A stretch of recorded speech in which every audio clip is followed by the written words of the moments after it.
Mentally, psychologically, spiritually بہت زیادہ week ہے, اور انفارچونیٹلی فزیکلی بھی ویک ہے. ایسے ہی یعنی اس میں ان لوگوں میں جو اصل میں ویکنیس جب آئی نا ایمان کی, جی, فیتھ کی ویکنیس, جی, اس کے بعد آئی ان میں پریکٹس, اسلام کو پریکٹس کرنے کی ویکنیس. جب یہ دو ویکنیسز ان میں آئی نا تو پھر اس کی وجہ سے ان میں کچھ بیماریاں آئیں, کچھ ڈیزیزز آئیں. صحیح. ان ڈیزیزز میں سب سے خطرناک ڈیزیز ڈاؤٹس کی ڈیزیز ہے. صحیح. اور اسی ڈاؤٹس کی ڈیزیز کی وجہ سے لوگ اسلام سے دور بھی ہوئے, اور صرف اسلام سے دور نہیں ہوئے بلکہ آپ کو معلوم ہے کہ کس طرح سے ایتھیزم کی کس طرح سے ویو ایک چل رہی ہے. جی.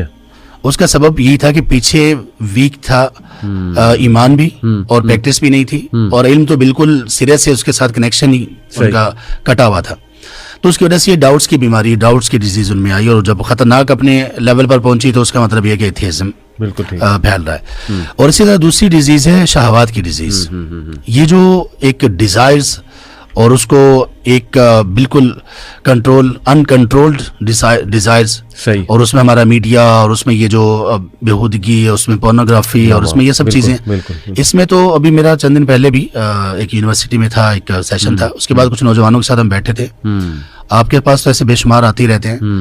نوجوان کھل کے کہہ رہے تھے کہ ہمارا سر مسئلہ ہی یہ ہے کہ ہم ان ڈیزائر سے اور ان چیزوں میں, یہ جو ایڈکشن ہے بد نظری کی, اس سے ہم نکل ہی نہیں پا رہے. اور لوگ تو ابھی نوجوان تو یہ کہہ رہے ہوتے ہیں کہ یہ بس یہ جائز ہے, بس اس کے علاوہ کوئی چارہ ہی نہیں ہے ہمارے پاس.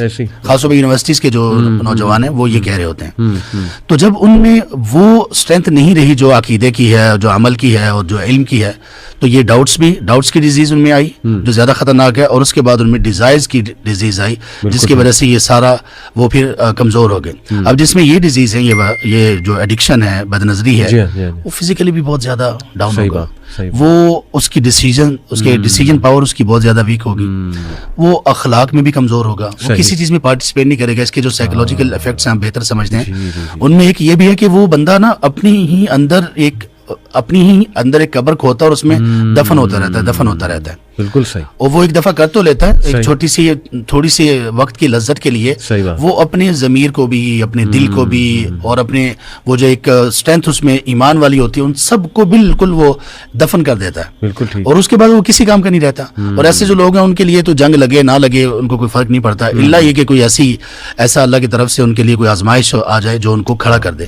تو کبھی کبھی جنگ کی صورت میں ایسے لوگ بھی کھڑے ہو جاتے ہیں کہ جو بالکل ایمانی اعتبار سے بالکل گرے پڑے ہوتے ہیں. صحیح. تو یہ ہے اس میں سبحان اللہ کمزور ہمارے جو بڑا اچھا آپ نے جامع کر کے بتایا. اصل میں دیکھیں, میں آڈینس کو کلیئر کر دوں, یہ بات ڈسکس کرنے کا مقصد, ابھی پچھلا پوڈ کاسٹ مغیرہ بھائی کے ساتھ تھا, اس میں بھی کچھ ہم نے یہ حالات حاضرہ کے حوالے سے بات کی, اس میں نیشن بلڈنگ کی بات ہوئی. دیکھیں ابھی بڑا ایک اللہ کی طرف سے نا ہمیں اشارہ ملا ہے کہ اٹ از ہائی ٹائم کہ تم نیشن بلڈنگ کرو. یعنی حالات کبھی بھی چینج ہو سکتے ہیں, ہو نوز. ٹھیک ہے, پاکستانیوں نے ہم نے بڑا ایک بہادری دکھائی, اچھی بات ہے, اس کو سراہنا چاہیے. اور ہم at the end of the day شیخ دیکھیں سب مسلمان ہیں, اتنا عقیدہ تو سب کا پختہ ہے کہ جی مرنا تو ہے, اور کسی اچھے کام کو کرتے ہیں مر جائیں تو کیا ہی بات ہے, یہ تو عقیدہ پختہ ہے. لیکن دین اگین ہم نے دیکھیں اس آنکھ سے بھی دیکھنا ہے کہ نیشن بلڈنگ کتنی ہونے والی ہے. اور جیسے آپ نے کہا کہ سائیکولوجیکلی بھی کمزوری نظر آ رہی ہے, یعنی وہ سکلز جو ریزیلینس ایک بیسک سکل ہے کہ مشکل جب آ جائے تو اس سے کیسے نمٹنا ہے. تو آج آپ دیکھتے ہیں کہ نوجوان نا بالکل گیو اپ کر دیتے ہیں, ایموشنل انٹیلیجنس بھی ویک نظر آتی ہے, یعنی فیصلہ کرنے کی قوت جو آپ نے کہی وہ ویک نظر آتی ہے. پھر چھوٹی چھوٹی باتوں پہ بہت زیادہ ٹیمپر لوز کر دینا, ہمت ہار جانا. تو مجھے تو بڑا ڈر لگتا ہے ٹو بی آنیسٹ کہ شادیاں کیسے چلائیں گے, کیونکہ بڑی ایک وہ اس کے لیے ایموشنل انٹیلیجنس اور وہ اسکل سارے چاہیے. تو انشاءاللہ چلیں ہم پازیٹیو کی طرف آتے ہیں. محمد علی بھائی, یہ اس میں نا یہ والا ایک پوائنٹ, خیر یہ تو الگ سے ایک پوائنٹ ایسا ہے کہ اس پہ آپ بہت زیادہ آپ کو پوڈ کاسٹ بھی کرنی چاہیے, لوگوں کو بتانا بھی چاہیے. شادیاں کیسے کامیاب ہوں گی؟ بالکل صحیح. شادیاں کامیاب ہیں ہی نہیں. صحیح. شادیاں بری طرح سے ناکام ہو رہی ہیں. صحیح. بری طرح سے. یعنی ہمارے پاس سب سے زیادہ جو کیسز آتے ہیں لوگوں کے, وہاں پہ لوگ آ رہے ہوتے ہیں ہمارے یہاں الحمدللہ. ایک اچھی بات یہ ہے کہ وہ رجوع کرتے ہیں کہ ہمیں بتائیں کہ اب قرآن و سنت میں ہمارے لیے کیا ہے. سب سے زیادہ ایشوز شادیوں کی ناکامی کے. ڈیورس ریٹ انتہائی الارمنگ ریٹ پر جا چکا ہے, اور نوجوانوں میں یہ سب چیزیں ہو رہی ہیں. 6 مہینے 2 مہینے کے بعد طلاقیں ہو رہی ہیں.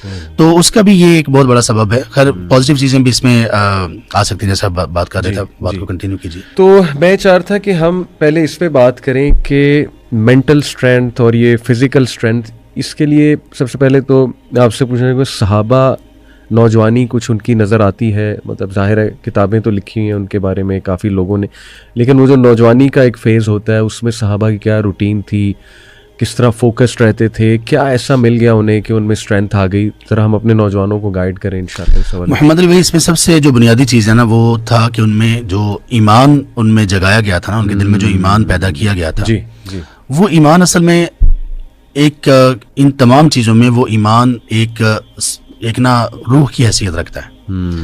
جس بندے میں ایمان جتنا مضبوط ہے اتنا ہی زیادہ وہ یوتھ فل ہے, اگرچہ اس کی عمر وہ ایجڈ ہو وہ ٹھیک, لیکن جس کا ایمان مضبوط ہے اتنا ہی زیادہ وہ یوتھ فل ہے. بالکل. اللہ کے رسول صلی اللہ علیہ وآلہ وسلم آپ کی آخری ایج میں 63 میں بھی آپ دیکھ لیں کہ آپ علیہ السلام نے آخری جو غزوہ کیا وہ سب سے مشکل تھا. آپ کی آخری ایکسپیڈیشن جو تبوک کے سلسلے میں تھی, آپ اس میں سب سے زیادہ توانا اور سب سے زیادہ مشکل اس میں آپ نے اتنا لمبا سفر کیا. سبحان اللہ. اور آپ علیہ السلام آخر تک بھی آپ کے چند بار یہاں پہ سفید تھے اور چند ایک بار یہاں پہ تھے, اور باقی آپ کا جسم اور آپ کی ہمت سب کچھ, ہم سب سے بہتر اور سب سے زیادہ تو ہمارے لیے بہترین نمونہ آپ صلی اللہ علیہ وسلم. تو باقی بھی جو صحابہ تھے جو اگرچہ ایجڈ تھے لیکن وہ ان میں یوتھ فلنس نظر آتی تھی, اس میں نظر آتی تھی کہ ایمان مضبوط تھا. اب جن لوگوں کے جس قوم کے بوڑھے ایسے ہوں تو ان کے جوان کیسے ہوں گے, سے ہم اندازہ لگا ہی سکتے ہیں.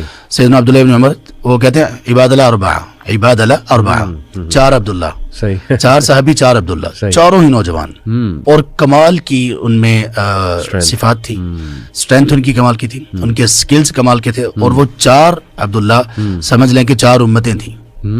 عبداللہ ابن عباس رضی اللہ عنہ تفسیر میں فوکسڈ اسٹڈی, بالکل ٹھیک. اور آپ کو حیرانگی ہوگی, بہت سارے ہمارے یوتھ کو یہ معلوم نہیں ہے, جب اللہ کے رسول صلی اللہ علیہ وآلہ وسلم دنیا سے تشریف لے گئے تو سیدنا عبداللہ ابن عباس رضی اللہ عنہ کی عمر 12-13 سال سے, 12 سے 13 سال, اور 12 سے 13 سال کی عمر میں ان کا ایک مقام تھا. اور اس کے بعد پھر 2 سال گزرے کہ سیدنا عمر بن خطاب رضی اللہ عنہ کا دور خلافت آیا. سیدنا عمر بن خطاب رضی اللہ عنہ کے دور خلافت میں آپ کے جو قریب ترین لوگ تھے جن سے آپ مشورہ کیا کرتے تھے ان میں عبداللہ بن عباس بھی تھے. زبردست. آپ اندازہ کریں کہ ایک وہ شخص, ایک وہ فاتح کہ جس نے دنیا کو فتح کیا, اس کے وزراء میں اور اس کے مشورہ دینے والوں میں ایک 15 سال کا جوان, یعنی کیا پولیٹیکل نالج ہوگا ان کا کہ ان کو اس میں شامل کر لیا, پولیٹیکل نالج ان کا کیا ہوگا, ان کی تدبیر کیسی ہوگی, ان کا فہم کیسا ہوگا. یعنی آپ دیکھیں کہ عمر رضی اللہ عنہ جیسے شخص جس کو اپنا وزیر اور مشیر بنا رہے ہیں تو وہ کیسے ہوں گے. اس کے بعد عبداللہ بن عباس رضی اللہ عنہ یہ ہو گیا تفسیر میں نمایاں, عبداللہ ابن عمر رضی اللہ عنہ حدیث میں نمایاں, فقہ الحدیث, حدیث سائنس میں نمایاں.